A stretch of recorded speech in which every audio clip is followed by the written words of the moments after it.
Hello नमस्कार, मी मधुरा तुमचं माझ्या ब्लॉगमध्ये स्वागत करते। तर आजची रेसिपी आहे मटण सुक्का। मी आमच्या मालवणी पद्धतीने मटण सुक्का मसाला कसा करते तो बघून घ्या।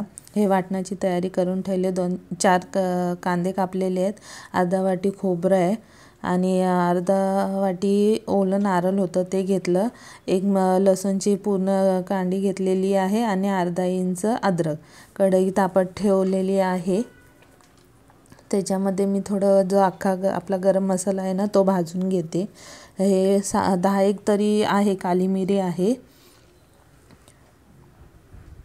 7-8 लवंग आहेत,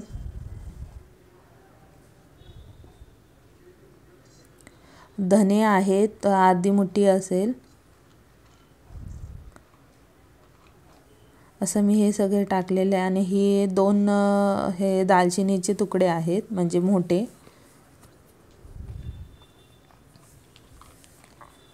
आता मी हे सगळं जो अख्खा गरम मसाला आहे तो जरा थोडं कढईमध्ये थोडं असं भाजून घेईल।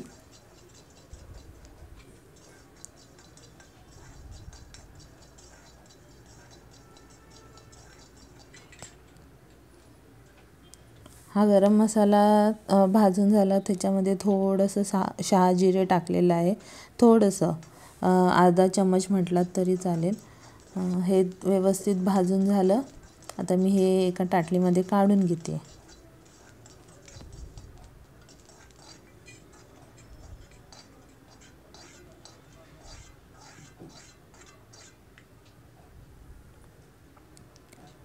हे बघा, हे असं भाजून झालेलं आहे। आता कढईमध्ये 1 चम्मच तेल टाकते। त्याच्यामध्ये खोबरं जे आहे तुकडे केलेले होते ते खोबरं दोन्ही, थोडंसं ओलं नारळ जे आहे ते थोडंच होतं, अर्धी वाटीपेक्षा कमी। मी काय जास्त ओलं नारळ वापरत नाही ते, आणि अर्धी वाटी खोबरं, असं हे दोन्ही तेलामध्ये व्यवस्थित भाजून घेते लाल होईपर्यंत। पूर्ण एकदम हे खरपूस भाजायचं नाही आहे। प्रत्येकाचं वेगवेगळ्या पद्धतीने असतं। आमच्या म्हणजे कोकणा साईडला कशा पद्धतीत केलं जातं, तर माझी ही पद्धत आहे। बघा तुम्हाला आवडते का, करून बघा केव्हा आवडलं तर। हे खोबरं भाजून झालेलं आहे तेलामध्ये। आता त्याच तेलात म्हणजे त्या कढईतच थोडं तेल थोडं राहिलेलं आहे, तर मग मी त्याच्यातच कांदा, जे 4 कांदे घेतलेले कापून ते मी त्याच्यामध्ये भाजून घेते।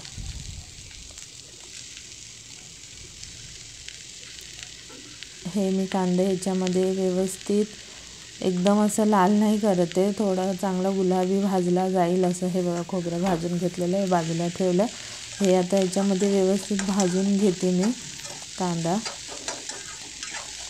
हां, तर मी म्हणत होती प्रत्येकाची पद्धत वेगवेगळी असते, जसं नॉनव्हेज बनवायची। तर आमच्या ह्या साईडला ही अशी पद्धत आहे बनवायची। आता मी ह्या कांद्यामध्ये लसूण टाकलेले 10, म्हणजे जी एक पूर्ण हे होतं लसणाची पूर्ण एक उठली होती ती पूर्ण हे केलेली, सोळून घेतलेली। त्याच्यातल्या ह्या जवळजवळ असेल 12-14 लसणाच्या पाकळ्या असतील त्या, आणि अर्धा इंचाचा तुकडा होता अद्रकचा, तो असं मी त्या कांद्यामध्ये भाजून घेते। हे मिरच्या केव्हा केव्हा जेव्हा लाल सुकल्या जातात ना, हिरव्या मिरच्या सुकल्या जातात, तर मी ह्या अशा थोड्या वाटण जेव्हा बनवते त्याच्यामध्ये मी घेते। तर मग ह्या 4 मिरच्या होत्या। ह्यात तुम्हाला तर माहिती आहे पोपटी मिरची असते, ही अजिबात तिखट नसते। तर मी ह्या वाटणामध्ये घेतलेल्या आहेत 4 मिरच्या, अशा थोडा तिखटपणा यायला। आता हे व्यवस्थित बघा, तुम्ही बघू शकता लाल गुलाबी कलरचं झालेला आहे कांदा। त्याच्यामध्ये मी ते सगळं लसूण आणि अद्रक टाकून भाजून घेतलं।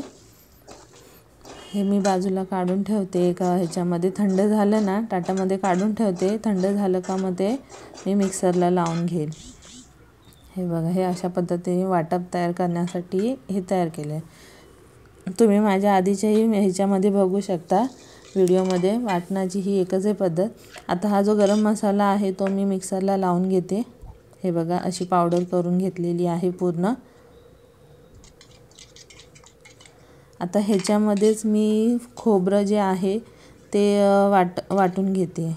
जे खोबरं आपण भाजलेलं होतं ते ह्याच्यामध्ये वाटून घेते मी.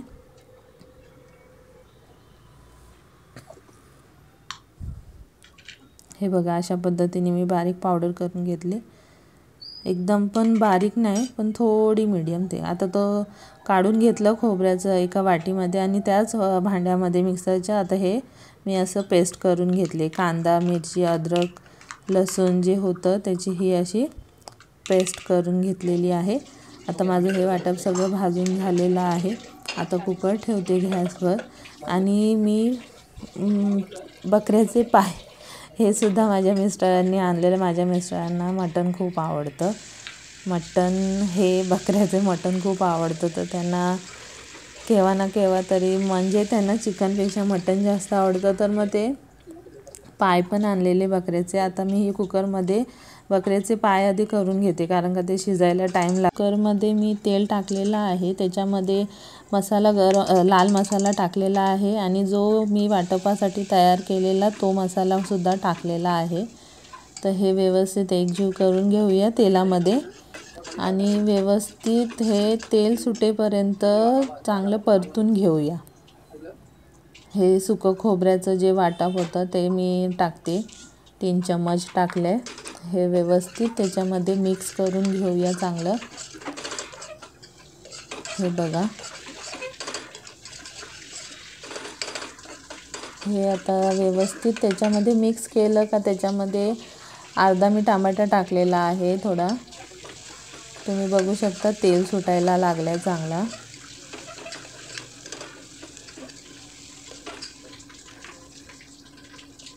आता मी जे पाय आहे धुवून ठेवलेले स्वच्छ ते टाकले त्याच्यामध्ये आणि जो मसाला आहे तो चांगला त्याला लागल्या पाहिजे म्हणून मिक्स करून घेते. अर्धा चम्मच हळद, 1 चम्मच गरम मसाला, 1 चम्मच मटण मसाला तो मी टाकला. व्यवस्थित मिक्स करून घेऊया. मसाले सगळे व्यवस्थित त्याच्यावर लागायला पाहिजे म्हणून. अर्धा लिंबू आहे जो मी त्याच्यात पिळून घेते, का तर चांगलं शिजायला पाहिजे मटण म्हणून. आणि मी हे जवळजवळ 3 ग्लास पाणी टाकते. आता हा 1 ग्लास घेतला. तुम्ही बघू शकता किटलीमध्ये मी गरम पाणी केलेलं होतं. तर हे मी जवळजवळ 3 ग्लास टाकले. त्याच्यामध्ये व्यवस्थित शिजायला पाहिजे चांगलं म्हणून. चवीप्रमाणे मीठ टाकूया. आता हे व्यवस्थित शिजण्यासाठी कुकरला झाकण लावून 15 शिट्या होईपर्यंत, म्हणजे 10 शिट्या तरी व्हायला पाहिजे, म्हणजे चांगलं शिजेल. 15 नाही, सॉरी. गॅसवर टोप तापत ठेवलेला आहे. हे मटण होतं आणलेलं, 1.25 किलो आहे. व्यवस्थित स्वच्छ धुवून घेतला. तर त्याला मी हळद आणि मीठ लावून बाजूला ठेवते. टोपामध्ये तेल टाकले. 4 चम्मच तेल टाकलेलं आहे. त्याच्यामध्ये 4 तेजपत्ता टाकूया आणि हे 1 चम्मच लसूण पेस्ट केलेली होती ते टाकूया. व्यवस्थित मिक्स करून घेऊया.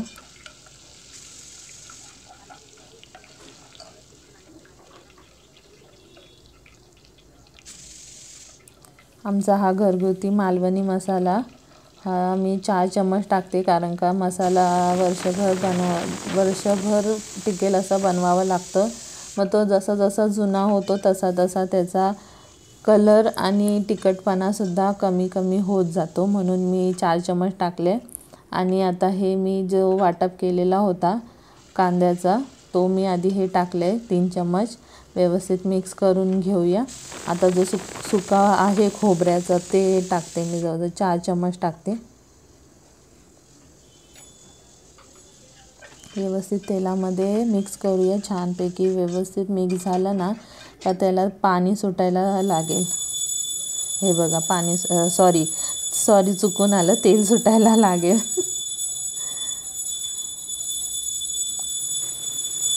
हे बघा, तुम्ही बघू शकता तेल सुटलं. आता मी त्याच्यामध्ये मटण मॅरिनेट केलेला होता हळद आणि मीठ लावून तो आता त्याच्यामध्ये मी टाकते आणि व्यवस्थित पूर्ण मसाला त्या मटणाला लागेपर्यंत चांगलं व्यवस्थित मिक्स करून घेऊया.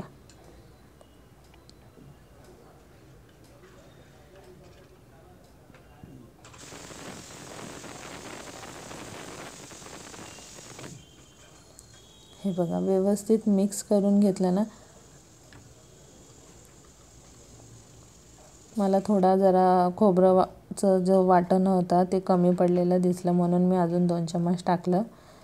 आता मी काय करणार आहे, एक ट्रिक सांगते तुम्हाला. मटण अगदी छान होणार. हे मी गरम मसाला 1 चम्मच आणि हे मटण मसाला 1 चम्मच टाकलेला आहे. एक तुम्हाला ट्रिक सांगते, अतिशय उत्तम होते मटण. म्हणजे जे आपण हे मटण बनवतो ना, पाणी न घालता शिजवा. नाही असं नाही, थोडंसं घालू शकता, पण असं काय काय जण शिजवण्यासाठी भरपूर टाकतात. हे चवीप्रमाणे मीठ टाकलेलं आहे. काय काय जणांना मटण शिजवताना भरपूर ऑफकोर्स मटण शिजवताना पाणी पाहिजे त्याच्यामध्ये, त्याशिवाय शिजणार कसं. पण मी ह्याच्यामध्ये नाही टाकलेलं आहे पाणी अजिबात. तुम्ही बघू शकता मी ताटामध्ये पाणी ठेवलेलं आहे अर्धा ग्लास. म्हणजे ज्या मटणाचं पाणी हे बघा, बघू शकता किती पाणी सुटलेलं आहे. म्हणजे जे त्याचं स्टॉक होतं ना, निघतं ना, त्याच्यातच मटण शिजवलं ना की अतिशय उत्तम आणि चविष्ट लागतं. तर मी हे ताटातच पाणी ठेवून ठेवून शिजवणार आहे. मी अर्धा लिंबू पिळून टाकलेला आहे. प्लेटमध्ये जे होतं ते लिंबाचा रस होता काढलेला, तो मी टाकला. आता मी परत झाकण ठेवणार, त्याच्यामध्ये पाणी ठेवूनच शिजवणार आहे. जर टोपातलं जे चिकनमधलं पाणी कमी चुकून चिकन आलं, मटणमधील पाणी कमी होत गेलं ना, तर तुम्ही ताटातलंच पाणी गरम जे असतं ना तेच तुम्ही त्याच्यामध्ये टाका. मी शक्यतो थोडंसं म्हणजे मगाशी तुम्ही बघू शकता मी तर अजिबात पाणी टाकलेलंच नाही, पण मी नंतर थोडंसं पाणी जर ताटातलं आहे ना तेच टाकून हे करणार आहे. आता मी हे 10 मिनिटांनी उघडून बघितलेलं आहे, तर थोडं शिजायला आलेलं आहे. हे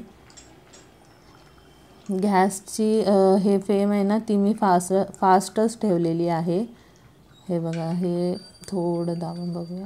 हे हां थोडं शिजलं आहे, अजून थोडं शिजायचं आहे, नरम झालेलं आहे. गॅस फास्टच ठेवूया आपण. हे पाणी थोडं कमी झालं आहे म्हणून मी हे बघा ताटातलंच पाणी थोडंच टाकलेलं आहे. मी पाणी अजिबात टाकलेलं नव्हतं. हे कुकरमध्ये मी जे बकऱ्याचे पाय होते हे करायला ठेवलेले, त्याचा रस्सा बनवलेला, तो आता झालेला आहे. बघा उघडून बघितलं किती छान तरी आलेली आहे. प्रत्येकाची पद्धत ही वेगवेगळीच असते बनवायची. आमच्याकडे अशीच कोकणामध्ये ही अशीच पद्धत आहे. मी माझ्या पद्धतीने जसं करते मी तसं तुम्हाला व्हिडिओमध्ये शेअर करून दाखवलेलं आहे. तुम्ही एकदा ट्राय करून बघा घरी. छान वाटलं तर मला कमेंटमध्ये नक्की सांगा आणि प्लीज यार कमेंट नक्की करा व्हिडिओ बघत असेल तर, आणि नक्की सबस्क्राईब नक्की करा. आता हे बघा व्यवस्थित शिजलेलं आहे. मी जवळजवळ 30 मिनिटानंतर मी झाकण उघडून बघितलेलं आहे. गॅस बंद केलेला आहे. हे टोप ना सारखं सरकतं, नॉनस्टिकचं आहे ना म्हणून गॅसवरून.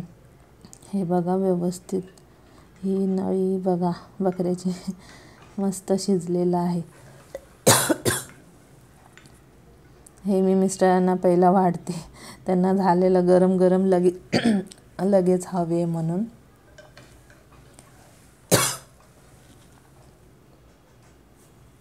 हे बघा कितीशे अतिशय उत्तम आणि चविष्ट झालेलं आहे मटण सुक्का. सारखं चिकनच येते माझ्या तोंडामध्ये मगाचपासून. मटण सुक्का केलेला आहे हा मी. हे बघा टोपामध्ये मस्त सुक्का असं झालेलं आहे व्यवस्थित. आणि छान शिजलेलं आहे पूर्ण, पाणी न घालताच केलेलं आहे. कुकरमध्ये हे पायाचं हे केलेलं होतं, हेही छान झालेलं आहे मस्तपैकी. तुम्ही नक्की एकदा ट्राय करून बघा माझ्या पद्धतीने. आवडल्यास नक्की कमेंट करा आणि प्लीज सबस्क्राईब करा आणि नक्की लाईक करा माझ्या चॅनलला. Thank you for watching my channel.